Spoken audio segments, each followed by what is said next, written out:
Era uma vez, há muitos anos, um jovem Vladimir Putin, recém-eleito presidente da Rússia, fez um discurso no parlamento alemão e recebeu uma ovação de pé por isso.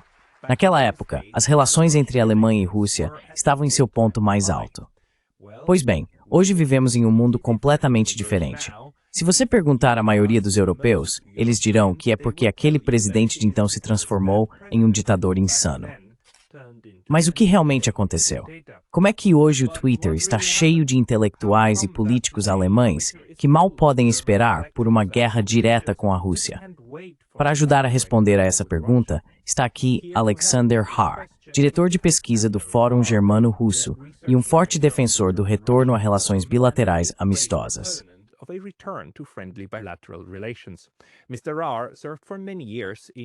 O Sr. Haar trabalhou por muitos anos em centros de pesquisa dos Estados Unidos, da Europa, da Ucrânia e da Rússia, testemunhando de perto as mudanças dramáticas nessas relações. Ele é também, aliás, o autor do thriller político em alemão O Portão Dourado de Kiev. É sobre isso que queremos conversar hoje. Então, Alexander, seja bem-vindo. Obrigado pelo convite.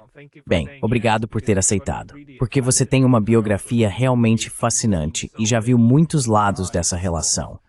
Você poderia começar falando um pouco sobre sua trajetória e nos contar exatamente onde trabalhou e o que foi para você a era de ouro das relações entre Alemanha e Rússia.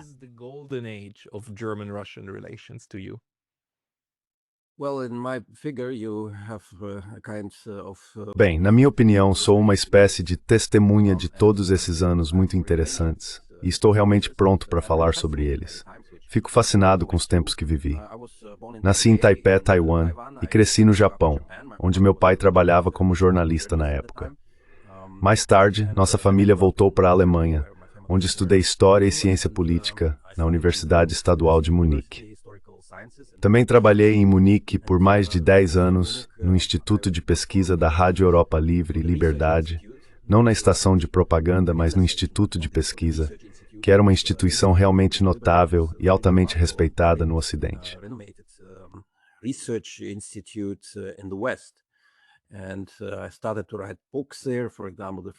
Comecei a escrever livros lá, por exemplo, a primeira biografia de Gorbachev, e muitas outras publicações surgiram de mim naquela época.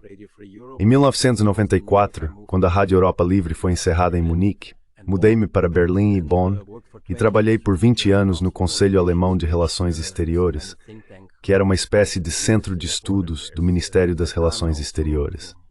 Naquele período, também assessorei um pouco o chanceler Schröder em assuntos relacionados à Rússia. Então, nos anos de 2011 e 2012, o que pode ser realmente interessante para nossos ouvintes, não em 2014, quando o verdadeiro conflito com a Rússia sobre a Ucrânia começou, mas 2 anos antes, percebi algumas dificuldades e movimentos e redirecionamentos estranhos na política germano-russa.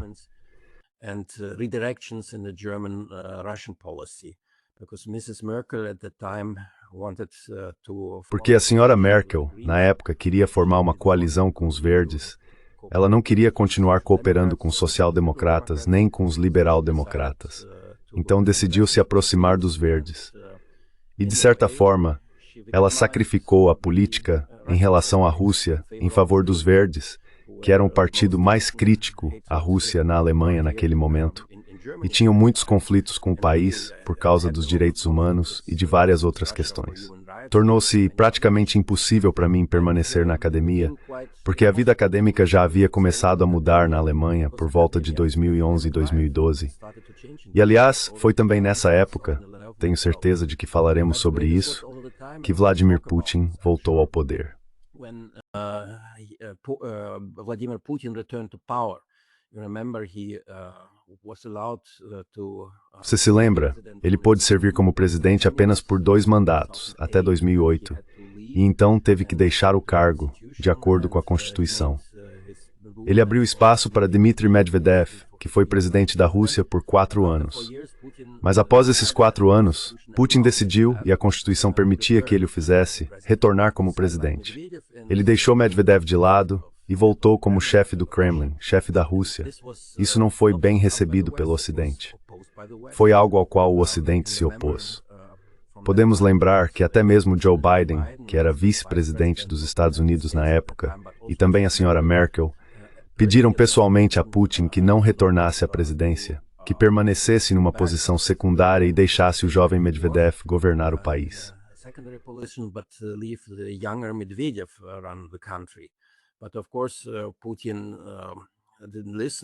Mas é claro que Putin não ouviu e rejeitou todas essas ofertas e exigências do Ocidente. Eu diria que foi nesse momento que o verdadeiro conflito começou entre o Ocidente e a Rússia, centrado principalmente na figura e na personalidade de Vladimir Putin, que se tornou uma pessoa muito odiada, um inimigo do Ocidente por causa de suas opiniões, sua visão tradicional, sua postura geopolítica e, como dizem por aqui, suas ideias imperialistas. Mas principalmente por causa de sua rejeição à expansão da OTAN e luta aberta com o Ocidente em torno dessa questão.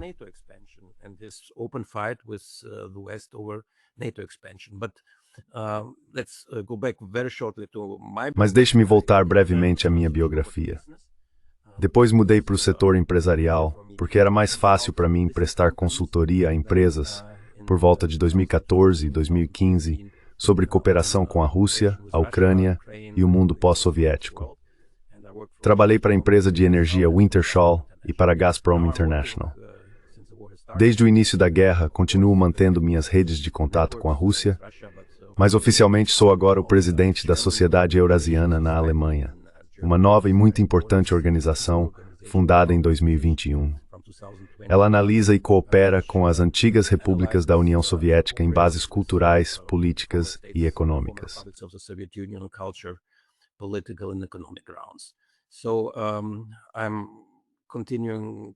Então continuo acompanhando os desdobramentos no mundo pós-soviético. E sim, fiquei muito feliz por, nos últimos 3 anos, ter me dedicado a escrever um livro monumental chamado O Portão Dourado de Kiev, no qual tentei explicar as raízes do conflito na Ucrânia e da guerra na Ucrânia. Há um longo diálogo no livro entre um jornalista, que claro dá para perceber que sou eu, embora com outro nome, e um general do FSB, um aliado próximo de Putin. Discutimos como a guerra começou, por que ela não poderia ter sido evitada, e quais são, de fato, os verdadeiros objetivos dos conflitos entre a Rússia e o Ocidente, na Ucrânia e além.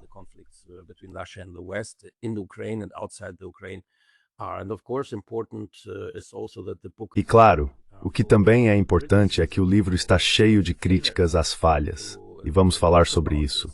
Quais são essas falhas? As falhas em estabelecer uma relação constante e estável entre o Ocidente e a Rússia nos últimos 35 anos, desde a queda do muro. Há muitas interrogações sobre esses acontecimentos e eu acho que muita coisa deu completamente errado. Poderíamos tê-las corrigido se tivéssemos sido inteligentes e dispostos a fazê-lo. E, terceiro lugar, é claro, é um livro histórico, porque é importante compreender a Rússia não apenas pela perspectiva de hoje. É importante para o público ocidental, e eu escrevi o livro para o público ocidental.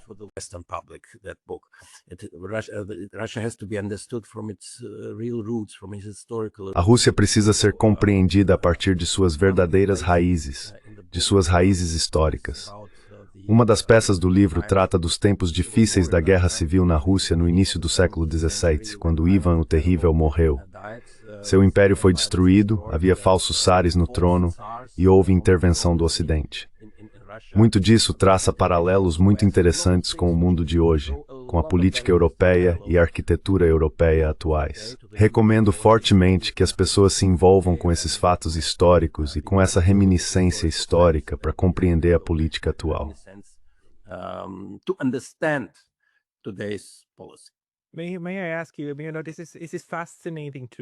Posso te perguntar, isso me fascina, que no Ocidente, na Europa Ocidental, estamos absolutamente cientes de quão fundamentalmente importante foi, digamos, um evento como a Revolução Francesa e os ideais do Iluminismo e assim por diante para a civilização ocidental de hoje.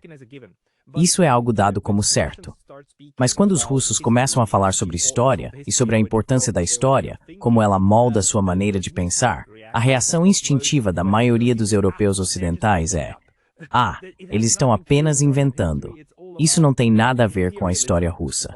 É tudo sobre imperialismo russo. as grandes ideias neossoviéticas de Vladimir Putin de suprimir a democracia. Por que você acha que, por um lado, somos tão capazes de compreender nossas próprias raízes e trajetórias históricas, ou de reconhecer certas narrativas históricas, as rejeitamos completamente quando se trata dos russos?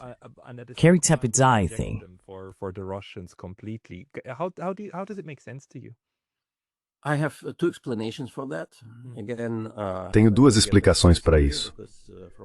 Novamente, deixe-me voltar à história, porque de um ponto de vista histórico, é possível entender e também responder à sua pergunta. Em primeiro lugar, vivemos em um cisma entre o Ocidente e a Rússia desde 1054. Isso não foi culpa da Rússia. Foi culpa dos gregos ou dos romanos em 1054, que rejeitaram todas as ofertas da Igreja Católica da Roma Ocidental. Desculpe, em 1054, certo? Você quer dizer o grande cisma entre ortodoxos e católicos, certo? Sim, foi em 1054, porque ele disse 1054, foi no século... Sim, porque ele disse 2000, mas você quis dizer 1054. Quero dizer, com licença, claro, quis dizer mal 1054. Certo, ótimo, obrigado. Com licença, sou historiador, claro. Sem problema. É que, sabe, a gente só queria ter certeza de que todo mundo estava na mesma página.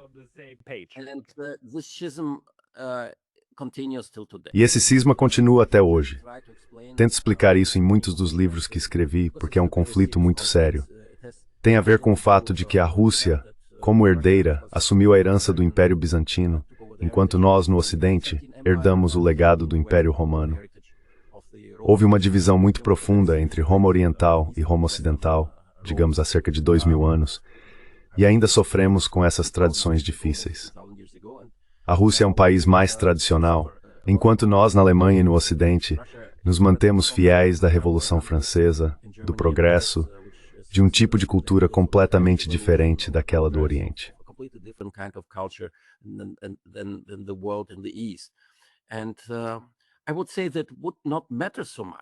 E eu diria que isso não importaria tanto se não houvesse também conflitos geopolíticos na Europa Central e Oriental.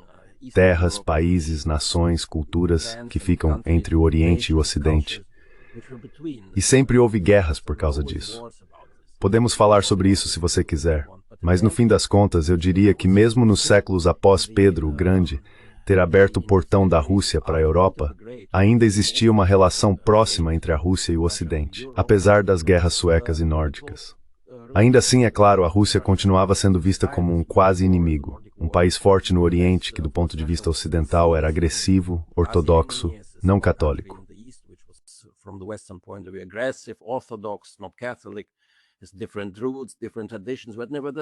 Regras diferentes, tradições diferentes, mas ainda assim a cooperação começou.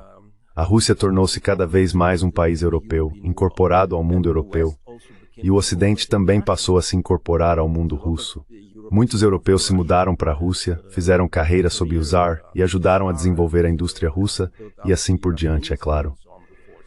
Eu diria que o século XIX, a vitória comum dos europeus, incluindo a Rússia, sobre a Revolução Francesa e sobre a Polônia, trouxe a Rússia ainda mais profundamente para os assuntos europeus, para a arquitetura europeia.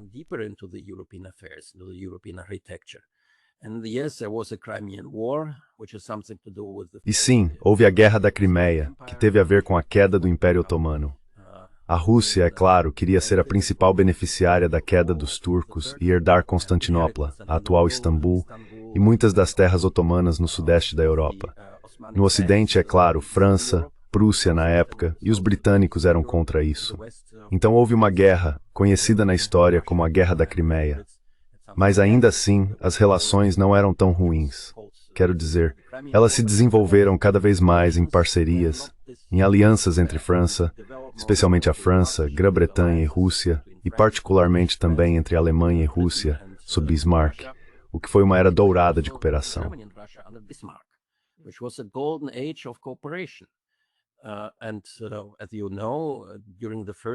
E como você sabe, durante a Primeira Guerra Mundial, a Rússia czarista estava muito estreitamente aliada às potências ocidentais contra a Alemanha.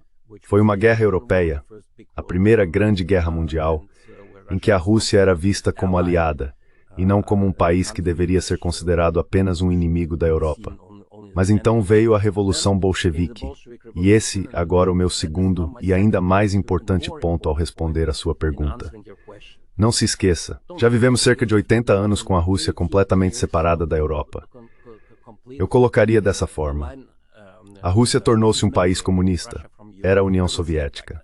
Tinha seus próprios objetivos ideológicos. A União Soviética também queria conquistar o mundo com as ideias marxistas e leninistas.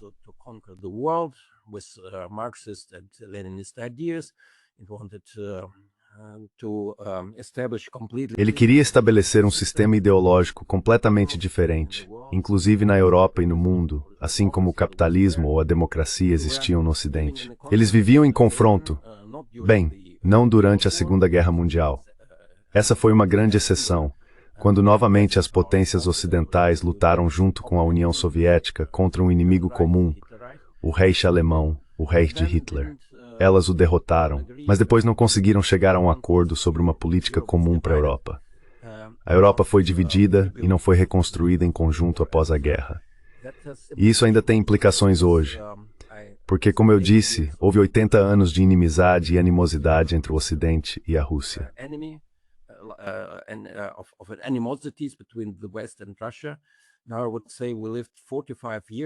Agora, eu diria que vivemos cerca de 45 anos, desde 1945, em um estado ou em um palco de Guerra Fria entre a União Soviética e o Ocidente. E nós a lembramos de maneiras diferentes. Talvez você se lembre menos, eu me lembro mais, porque cresci nas décadas de 1970 e 1980. Eu me lembro dessa Guerra Fria. Foi uma época em que havia uma cortina de ferro atravessando a Europa, quando não podíamos viajar para o leste e as pessoas do leste não podiam vir para o oeste.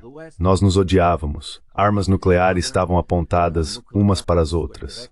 Havia uma completa falta de compreensão sobre o que acontecia do outro lado. Era uma guerra fria.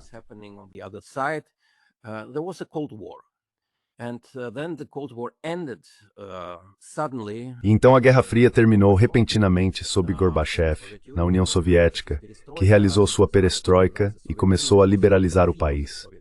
Não foi uma derrota da União Soviética, como muitas vezes é vista no Ocidente, do meu ponto de vista.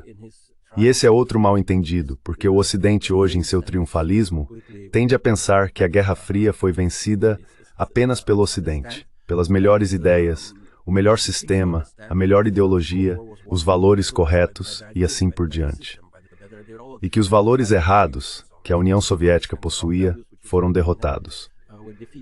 É errado ver dessa forma, porque novamente a União Soviética se libertou do comunismo sob Gorbachev, mas depois começou a construir uma Rússia, nos anos 1990, que não se desenvolveu bem. E foi uma época, nos anos 1990, eu diria, em que todos nós tivemos uma oportunidade histórica única de formar uma arquitetura comum para a Europa.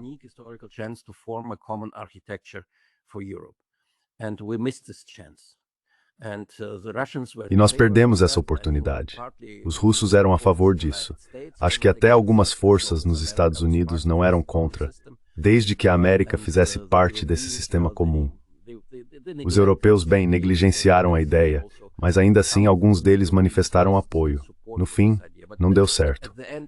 Depois nos precipitamos cada vez mais em um novo conflito na Iugoslávia. Durante a guerra na Iugoslávia também houve outras guerras, a Rússia na Chechênia, ou conflitos na Geórgia, ou a expansão da OTAN.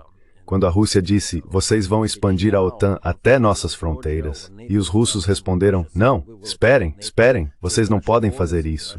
É um ato ofensivo contra nós. Nós rejeitaremos. Vamos lutar contra isso, mesmo ao custo de uma guerra a qualquer preço. Nós interpretamos isso mal. Achamos que a Rússia era fraca demais para nos enfrentar.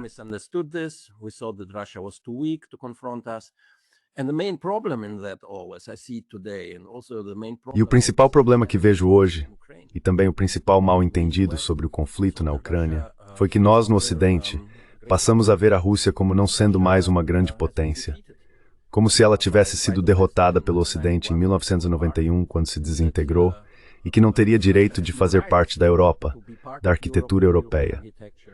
Víamos a Rússia como um país pós-imperialista, pós-comunista, pós-forte, marginalizado na Europa e no mundo pelas potências ocidentais, não pela China ou por outros.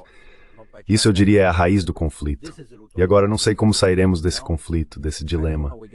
Mas, no fim, precisaremos encontrar uma nova forma de restabelecer as relações com a Rússia e com outras potências fora do Ocidente nesse novo mundo multipolar, formando novas instituições multipolares para salvar o mundo de uma guerra atômica.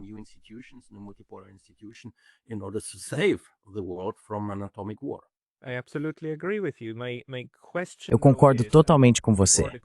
A minha pergunta, porém, e antes da pergunta, talvez eu deva apenas acrescentar isto, é que alguém que apoiaria muito a sua análise de que foi a União Soviética que basicamente encerrou o comunismo e o desmantelou, e que a Guerra Fria terminou não pela vitória dos Estados Unidos, mas pelo acordo entre Moscou e Washington de que ela deveria ser encerrada, é o embaixador Jack Matlock, o último embaixador dos Estados Unidos na União Soviética. Ele disse exatamente a mesma coisa.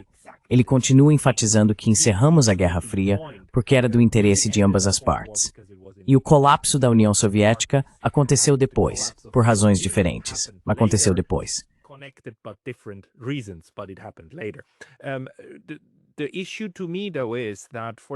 A questão para mim, porém, é que por muito tempo eu também entendi a guerra na Ucrânia como resultado de um grande mal-entendido, um desalinhamento na forma como interpretávamos uns aos outros. Mas agora, infelizmente, cheguei ao ponto em que preciso dizer, não. Havia muitas pessoas que sabiam exatamente o que estavam fazendo, que entendiam perfeitamente o quão perigosas essas políticas eram. E é interessante você dizer que situa a mudança na relação por volta de 2011 ou 2012, porque sabemos que em 2007, Vladimir Putin fez aquele discurso muito importante na Conferência de Segurança de Munique.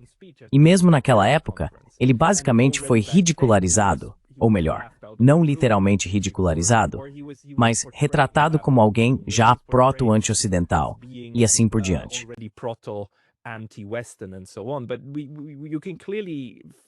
Mas dá para ver claramente uma trajetória, certo? A forma como o Ocidente começou, então, de maneira sistemática, a antagonizar a Rússia. Sabemos sobre pessoas como o Sr. Brzezinski e toda a ideia do grande jogo.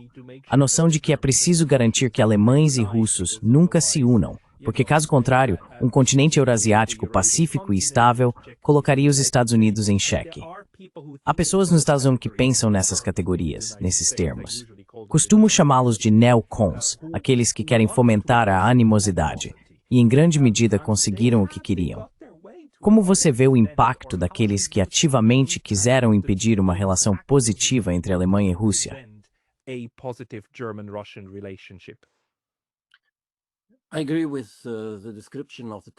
Concordo com a descrição das tendências e da política que você mencionou. Isso fazia parte do novo jogo que surgiu após a queda do Império Soviético. Eu diria três coisas. Antes de tudo, os interesses dos Estados Unidos. Os Estados Unidos queriam ter uma boa relação com a Rússia nos anos 1990, mas em seus próprios termos. Queriam obter cada vez mais controle sobre o território russo, armas nucleares, é claro. Queriam desarmar a Rússia, transformá-la em um parceiro júnior e construir uma parceria energética com a Rússia, com Mikhail Khodorkovsky e seus oligarcas, que eram muito pró-americanos naquela época.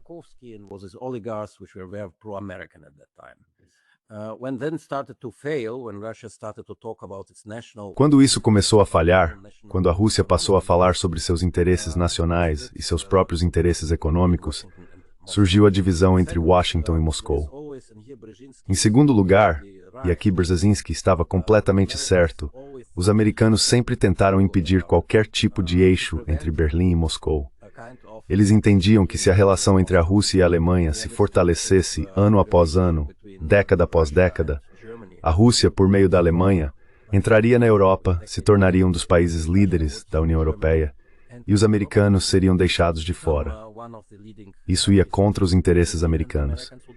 E é claro, os Estados Unidos fizeram de tudo para colocar os britânicos que pensavam da mesma forma ao lado dos franceses.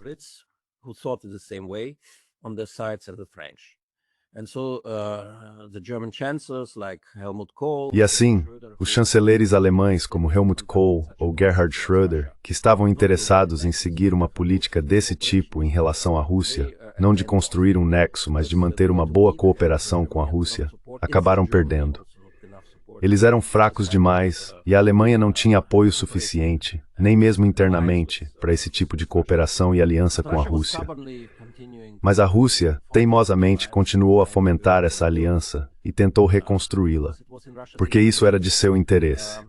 Esse foi um dos principais problemas na arquitetura europeia que não pôde ser resolvido. O segundo problema eram os antigos países do Pacto de Varsóvia. Não todos, mas especialmente a Polônia e os estados bálticos. Eles sempre foram vistos como países que queriam fazer parte do Ocidente, assim como a Hungria, a Tchequia e outros. E esses países não entraram no Ocidente pela porta da União Europeia, eu diria.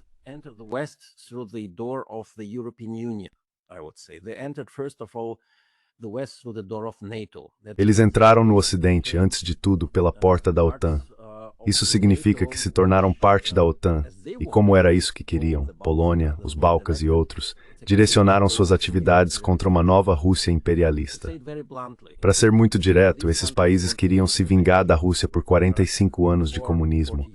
Sentiam que haviam sido negligenciados ou isolados do Ocidente pelos desdobramentos após Yalta, em 1945. Dessa forma, também queriam se vingar dos Estados Unidos e do Ocidente, porque o Ocidente os havia colocado nessa posição e depois se esquecido deles.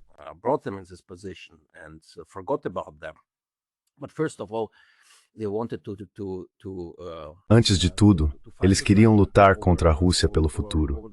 Precisavam de uma espécie de estrutura, uma imagem de inimigo. A Rússia se tornou o inimigo ideal para eles, uma forma de manifestar sua nova identidade na Europa, como países que lutam por uma nova identidade europeia. Mas essa identidade não estava tão ligada aos ideais da UE de liberdade e afins. Era, acima de tudo, sobre a animosidade em relação à Rússia e a luta contra o imperialismo russo. Eles estavam satisfeitos com isso. As elites queriam isso. E, aliás, é exatamente o que está acontecendo agora. Eles venceram.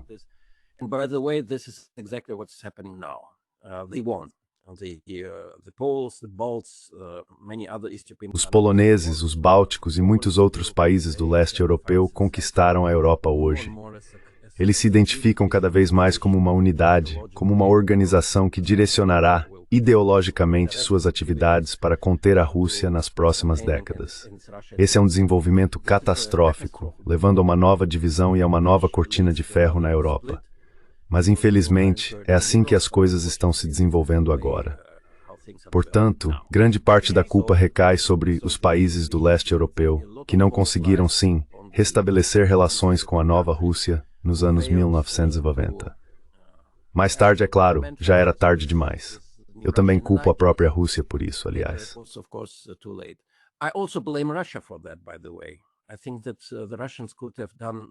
Acho que os russos poderiam ter feito muito mais para começar a cooperar e compreender os estados bálticos, a Polônia e os países do leste europeu, que antes eram satélites de Moscou e que, é claro, sofreram sob o comunismo na Rússia. Eu tinha a responsabilidade de falar sobre isso, de mudar a situação e de desenvolver uma nova diplomacia em relação a esses países. Acho que nesse ponto, a Rússia também tem culpa. Mas o mesmo vale para os países que mencionei primeiro. E então, é claro, vimos tudo acontecer. Vamos voltar ao que eu disse antes. Pensávamos que a Rússia era um país do passado, que seu lugar não era na Europa, mas em algum lugar da Ásia, e que talvez a Rússia fosse desmembrada na década seguinte.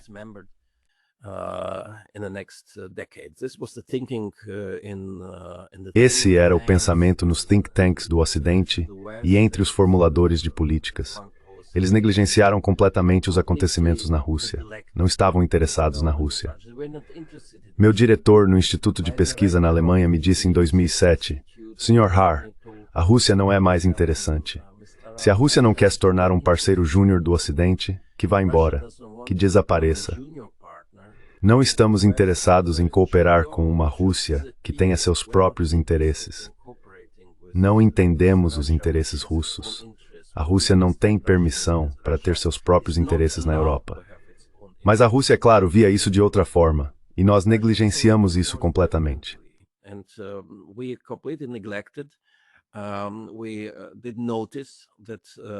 Percebemos que a Rússia estava realmente empenhada em construir uma União Econômica Eurasiática, que a Rússia levava a sério a manutenção de sua influência na Europa por meio da CEI, a Organização de Cooperação e Aliança com as antigas repúblicas da União Soviética.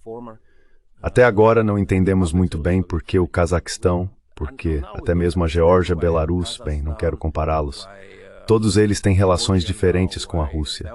Mas ainda assim, esses países não conseguem sair da órbita russa, ou não querem destruir seu relacionamento com a Rússia, por razões econômicas, mas também culturais. E porque as elites desses países, de todo modo, estão interligadas entre si. Nós interpretamos isso mal.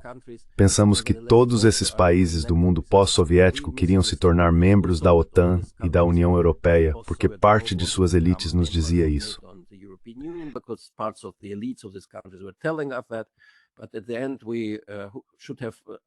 Mas no fim das contas, deveríamos ter entendido que a melhor forma de cooperar com a Europa Oriental naquela época teria sido uma aliança, uma espécie de zona de livre comércio ou algo do tipo, entre a União Europeia e a União Econômica Eurasiática. Essa oportunidade foi completamente perdida. A ideia não foi desenvolvida por Moscou, pela Moscou imperialista, mas, por exemplo, por Nazarbayev, o líder do Cazaquistão na época, que queria isso, assim como outros líderes das repúblicas pós-soviéticas que a propuseram ao Ocidente. Nós não quisemos isso, os americanos não quiseram. E no fim, a União Eurasiática foi desenvolvida apenas para fortalecer o imperialismo russo, o que foi simplesmente errado. E agora estamos nesse caos em que nos encontramos, e acho que precisamos de muitas correções nesse sentido. Mas no momento, como você acabou de dizer, a geração atual de políticos não entende isso, ou não quer.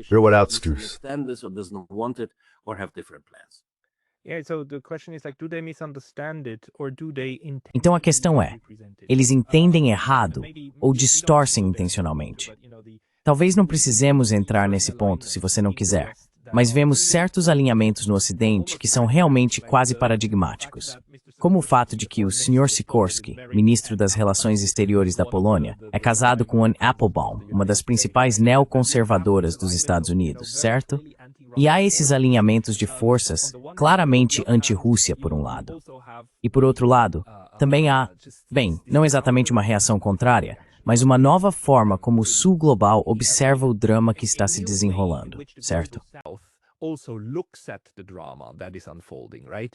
And you have new ways of countries, of third. E há novas maneiras para os países, para terceiros, se posicionarem em relação a tudo isso.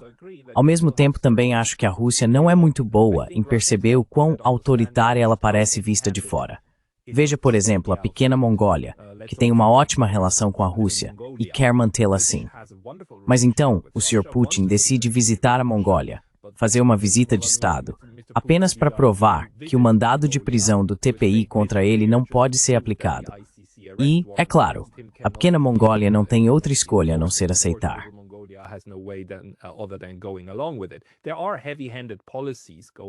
Há políticas autoritárias em andamento, mas como você acha que a Rússia entende atualmente o que precisa fazer? Porque vimos que amigos muito próximos do Ocidente, como Dmitry Trenin, agora estão a ponto de argumentar que, sabe, estamos basicamente já em uma terceira guerra mundial. Não é uma segunda guerra fria, é uma terceira guerra mundial. E como, sim, quero dizer, como todo o conjunto de entendimentos construído ao longo de 30 anos por russos que queriam estar no Ocidente, que eram pró-Ocidente, agora é forçado a um binarismo, o que é realmente prejudicial.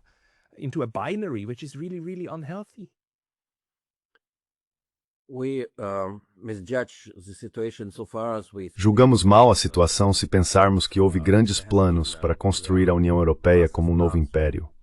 Talvez seja assim, mas eu descreveria a situação da seguinte forma. A ideologia, ou ideia, transatlântica foi realmente incorporada ao pensamento das elites ocidentais nas últimas décadas. O transatlanticismo é mais importante do que o europeísmo, os ideais da União Europeia, e é mais importante do que qualquer relação especial com a Rússia. Então, quem são os principais impulsionadores desse transatlanticismo? São os Estados Unidos.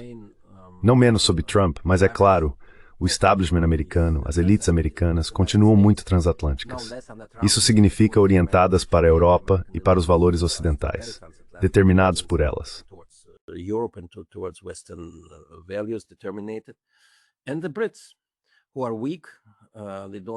E os britânicos que estão fracos, eles não têm mais o antigo poder militar, têm seus próprios problemas internos, mas querem que a Alemanha faça o trabalho sujo por eles, assim como os transatlanticistas que estão agora na Europa, ou os europeus orientais, ou os ucranianos. Então é um jogo geopolítico se desenrolando diante dos nossos olhos na Europa, que levará, do meu ponto de vista, e isso será muito difícil de impedir, a uma nova divisão do mundo. Um bloco transatlântico em que a União Europeia se tornará um instrumento dos Estados Unidos nas próximas décadas. Mas, ao mesmo tempo, os Estados Unidos estarão mais interessados em combater a China do que em ser o garantidor de segurança dos europeus.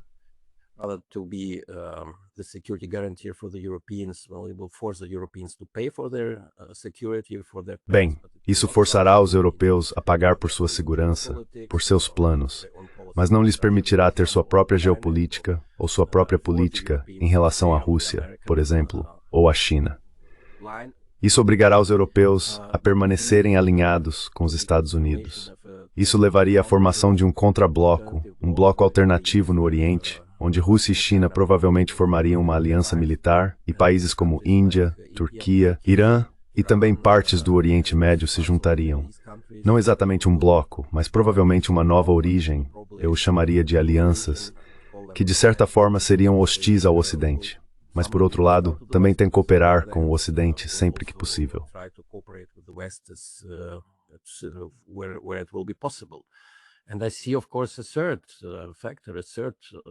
E eu vejo, é claro, um terceiro fator, um terceiro bloco ou polo principal se desenvolvendo no mundo. Isso vem da África e também do Oriente Médio. Eu chamaria de bloco islâmico ou islamista, porque o Islã, é claro, dominará o mundo como religião, como cultura e também como entidade política nas próximas décadas. Precisamos perceber isso. Não é tão visível agora, mas será muito visível em 10 ou 15 anos, especialmente em um continente como a África, que será muito mais importante do que hoje, com mais de 2 bilhões de habitantes. E esse será o mundo em que viveremos.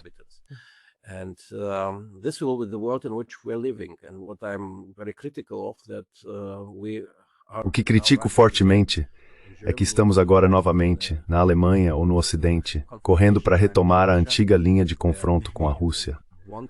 Podemos estar querendo e buscando novamente continuar esse conflito leste-oeste, enquanto o verdadeiro conflito nas próximas décadas não será leste-oeste, mas norte-sul, por causa dos desafios que vêm do sul em direção ao norte. Nós os compreendemos agora, os vemos, mas não os entendemos como deveríamos neste momento, porque ainda não nos parecem tão sérios ou perigosos.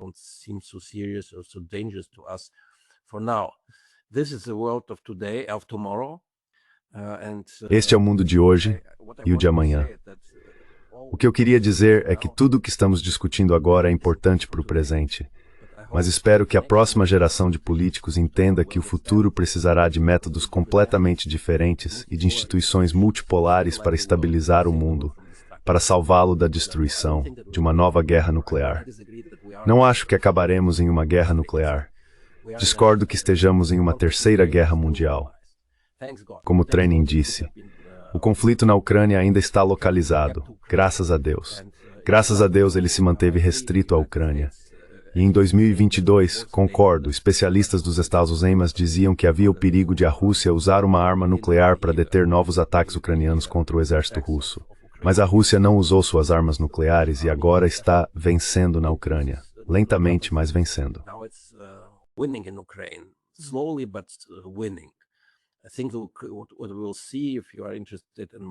Acho que veremos, se você quer saber minha opinião, muito em breve, provavelmente no final deste ano ou no próximo, a divisão da Ucrânia. Sim.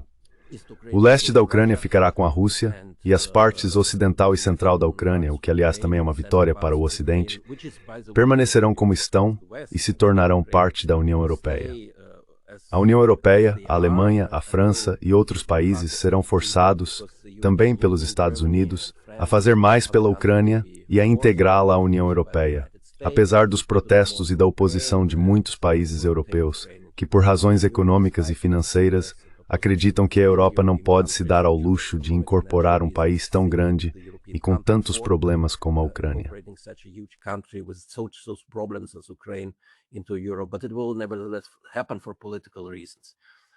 Mas isso acontecerá, ainda assim, por razões políticas. E a propósito, vou dizer algo que a maioria das pessoas provavelmente não vai gostar. Mas eu sou historiador, sabe? Quando a União Soviética se desfez em 1991, eu era jovem, trabalhava na época na Rádio Europa Livre. Eu ouvia e conversava com pessoas muito mais velhas do que eu, pessoas experientes, com muita vivência e experiência política. E muitos deles, não apenas russos que trabalhavam lá, não nacionalistas russos, mas outros também, incluindo alemães e meus chefes americanos na Rádio Europa Livre, me diziam: a Rússia não pode se dar ao luxo de perder a Ucrânia. Russia cannot afford losing Ukraine. Brzezinski is completely right as well. He said without Brzezinski também está completamente certo.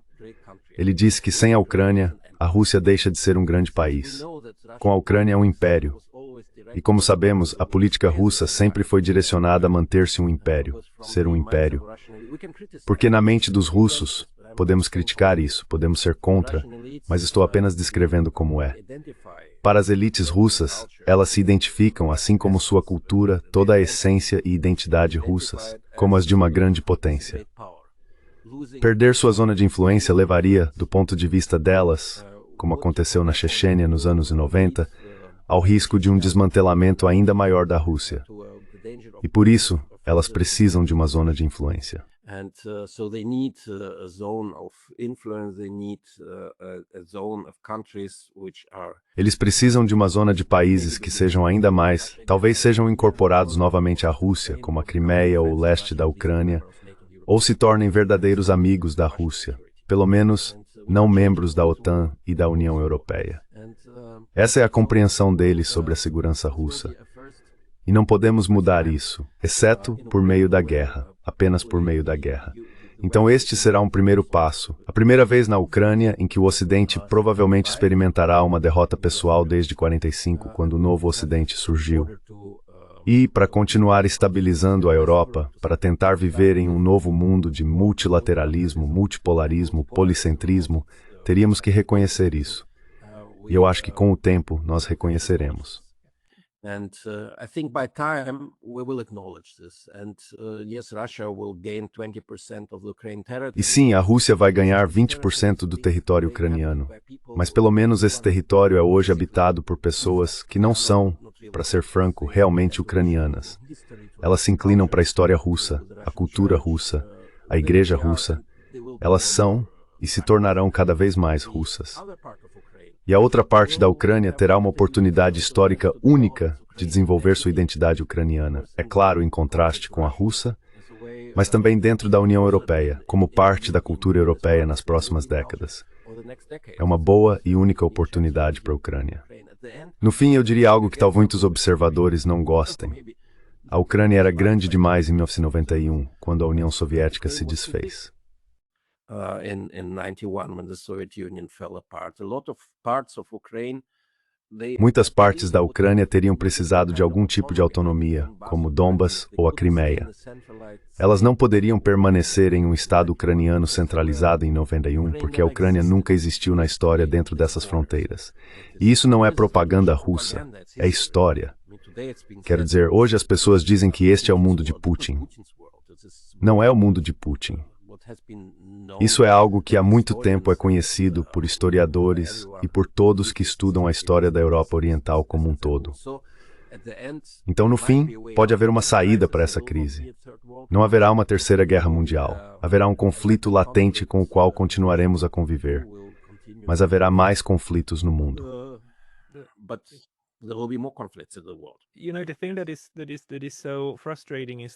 O frustrante é que pensadores muito competentes já traçaram caminhos razoáveis para seguir em frente. Maneiras de conciliar os dilemas de que temos falado, aqueles que agora estão sendo disputados com armas. Anatol Lieven tem insistido nesse ponto repetidas vezes. A Ucrânia, uma Ucrânia grande como era, poderia muito bem ter existido se fosse um Estado federal e neutro. Isso teria satisfeito as necessidades de segurança da Rússia e seu desejo por uma retaguarda próspera. Uma retaguarda ucraniana, que também poderia servir como uma ponte para a Europa. Isso teria resolvido perfeitamente o impasse, mas nunca chegamos lá.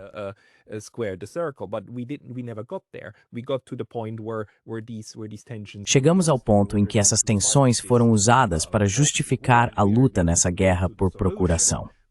E agora estamos chegando à solução, que será a divisão da Ucrânia e a incorporação de partes ao território russo. Jeffrey Sachs ainda defende o argumento de que a única forma de isso ser realmente estável é reconhecer a necessidade não de esferas de influência, mas de esferas de segurança. Porque, mesmo sob a sua concepção, o restante da Ucrânia pode até se tornar membro da Ucrânia, mas nunca se tornará membro da OTAN. A Rússia simplesmente não interromperia sua intervenção militar se esse ainda fosse o objetivo. Quero dizer, você realmente vê o futuro dessa parte restante da Ucrânia também dentro da OTAN?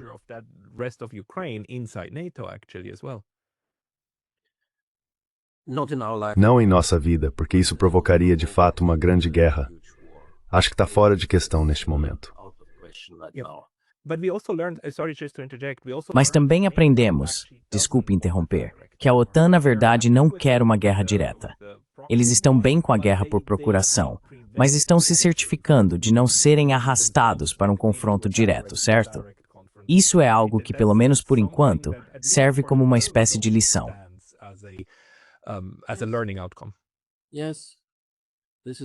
Sim, isso é algo positivo. No fim das contas, as decisões sobre ir ou não à guerra estão de fato sendo tomadas na OTAN por pessoas sérias, não por pessoas estúpidas, nem por ignorantes, nem pelo tipo de políticos amadores que estão no poder em muitos países atualmente. Então, quem são essas pessoas responsáveis? Porque, quero dizer, os generais são muito ponderados.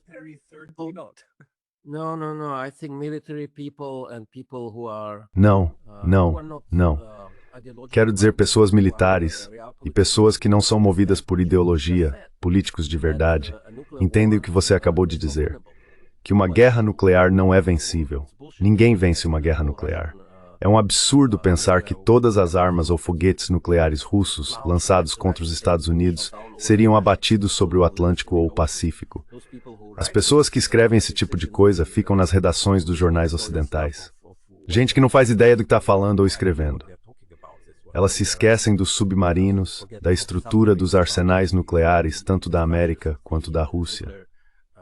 Arsenals in America and Russia. If the nuclear war starts, then at least Se uma guerra nuclear começar, então, pelo menos de acordo com todas as teorias que estudei na Universidade Estadual de Munique e depois na Rádio Europa Livre, ela pode terminar depois de meio ano ou até antes, porque ambos os lados evitariam se destruir totalmente. Ainda assim, algumas cidades seriam destruídas e milhões de pessoas morreriam em questão de segundos. E claro, esse seria um mundo diferente, um mundo poluído, um mundo que mais cedo ou mais tarde mergulharia em uma quarta guerra mundial e em destruição completa. As pessoas entendem isso. Aqueles que estão tomando essas decisões, tanto no aparato russo quanto no americano, entendem isso. Tenho certeza, porque herdaram esse conhecimento e essa mentalidade das gerações anteriores que construíram esses arsenais atômicos.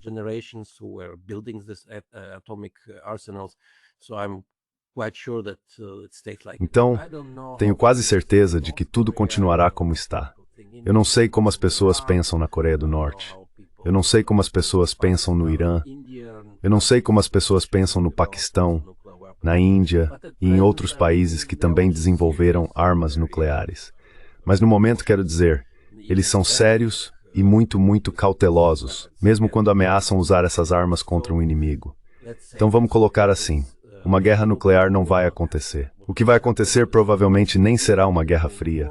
É o reconhecimento do fato de que a Ucrânia será dividida. E teremos que conviver com isso. Algum tipo de atividade comercial com a Rússia, de alguma forma provavelmente começará. Não se esqueça, não haverá verdadeiros vencedores nesse conflito.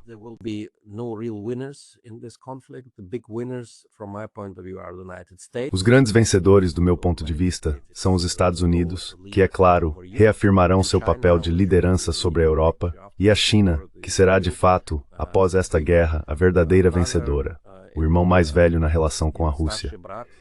A China salvou a Rússia das sanções, e isso será reconhecido por todos. A China também impedirá o Ocidente de causar mais danos à Rússia. Do meu ponto de vista, por meio de sua política da nova Rota da Seda, e como construtora de um mundo multipolar, a China está se tornando muito mais forte. Na minha visão, talvez eu esteja errado, mas vejo a União Europeia e a Rússia, é claro, como o lado mais fraco nas consequências da crise ucraniana. E é claro, a parte mais fraca é a Ucrânia, porque aqui veremos.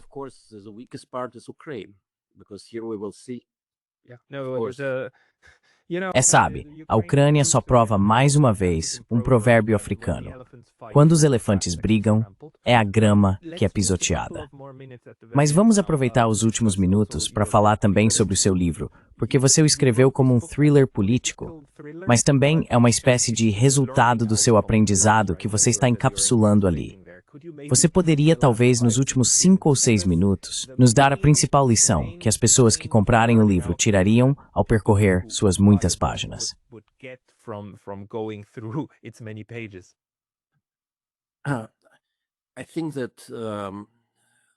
Claro, acho que este livro também é uma homenagem a Fyodor Dostoiévski, o grande escritor da história russa que previu a Revolução de Outubro e os conflitos do século XX. O que eu quis fazer no livro, você provavelmente se lembra de Os Demônios de Dostoiévski, é uma obra famosa da literatura mundial. E esses demônios, por assim dizer, agora chegam à Europa e começam a desorientar as sociedades ocidentais, incluindo as russas e as americanas. Portanto, é também um livro psicológico e filosófico sobre os problemas que existem em nossas sociedades, em que a guerra na Ucrânia é apenas um catalisador de todas essas questões, mais uma vez. Por isso essa conexão é importante.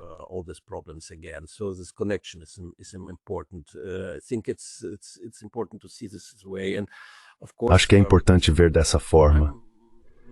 E claro, talvez eu seja uma espécie de insider, porque trabalhei muitos anos no campo das relações entre a Europa e a Rússia. Por isso, me dei a liberdade no livro de revelar partes dessas histórias. Os bastidores de conversas e encontros que tive com pessoas muito importantes e interessantes ao longo dos últimos 30 anos, e de inseri-las na narrativa mais ampla do livro, incluindo os diálogos que ali ocorrem. E algo muito importante para mim é, claro, o período das dificuldades, quando a Rússia se redefiniu no século XVII, mesmo depois de Ivan o Terrível, que construiu um enorme império em solo russo e unificou todas essas regiões, é claro, de maneira cruel.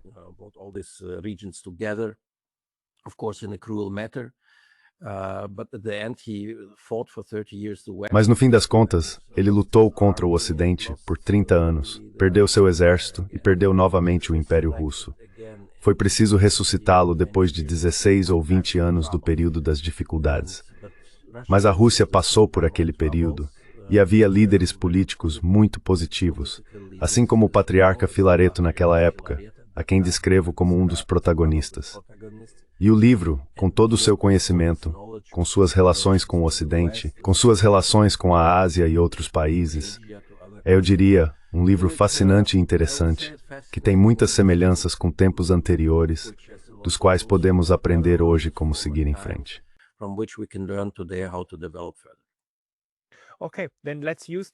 Certo, então vamos usar isso como um encerramento e também como uma recomendação para todos que quiserem aprender mais com seu conhecimento e experiência. Eles devem adquirir este livro. Devo dizer que estamos fazendo esta discussão em inglês, mas o livro está, na verdade, em alemão no momento. Então peço desculpas. Espero que seja lançado em inglês. Espero que sim, porque uma das figuras principais deste livro é, claro, Elon Musk, que acredito ser alguém que quis levar liberdade à Rússia, mas também despertará o interesse do público americano e britânico. Com certeza, faremos uma atualização assim que a versão em inglês for lançada. Alexander, existe algum lugar onde as pessoas possam encontrar seus escritos, talvez também em inglês? Ou um local onde possam se inscrever em uma newsletter ou algo do tipo? Centenas de possibilidades. Eles podem acessar o site da Eurasian Gesellschaft, a Sociedade Eurasiana, onde eu trabalho agora, e claro, podem encontrar tudo sobre mim na internet, nenhum segredo.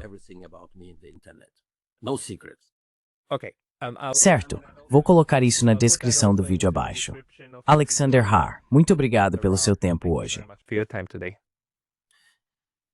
Várias.